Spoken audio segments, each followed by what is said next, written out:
насколько мне известно, сегодня были приглашены представители движения Харах Пицунта. Очень жаль, конечно, что их сегодня нет, потому что хотелось бы, есть определенные вопросы, которые можно было бы задать им лично. Ну, была бы дискуссия, наверное, интересная. Да, была бы дискуссия интересная, можно было бы там поделиться определенным опытом. И вот те акции, которые там проводило это движение, конечно, это очень хорошо, что наша молодежь очень активная, что у них есть свое мнение, своя позиция, которую они могут высказывать и высказывают. Мне кажется, что так и должно быть, да, в любом современном обществе. Но очень важно нести ответственность и понимать, каким последствиям это все может принести. Потому что мне, я обязана, да, наблюдать, я наблюдаю за тем, как грузинские СМИ, грузинское телевидение сразу подхватывает что-то подобное, да, используют это уже в своих целях. Это тоже не есть хорошо.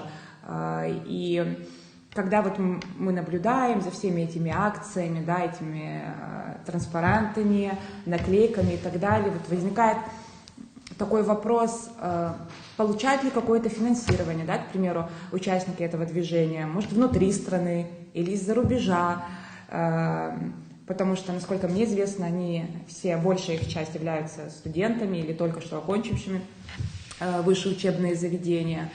И очень важна прозрачность деятельности, мне кажется, отчетность, потому что когда ты берешь на себя ответственность и называешь себя там общественным движением, молодежным, то мне кажется, что очень важно отчитываться и рассказывать обществу, да, о своих каких-то достижениях. Вот что еще, к примеру, да, они сделали, может, что-то еще было сделано, очень важного, но, к сожалению, мы об этом не знаем.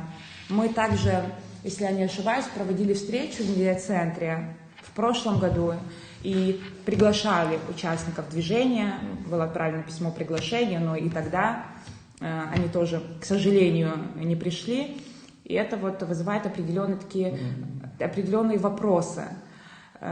Их деятельность связана вот с одним вопросом? Или... Ну, это все носит характер каких-то внутриполитических вопросов. Да, вот, высказывание своего мнения, которое связано с какими-то внутриполитическими процессами, которые происходят в нашей стране. И, конечно, бы хотелось, чтобы, еще раз подчеркну, чтобы они присутствовали.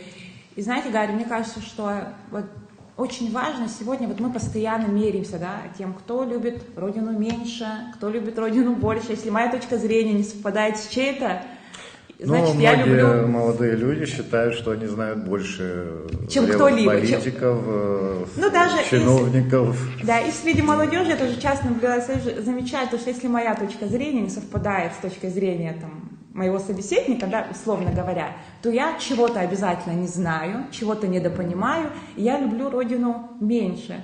И каждый раз, когда вот такие определенные ситуации происходят, у меня в голове сразу вот всплывает пословица нашего великого поэта, писателя Дермита Гулия.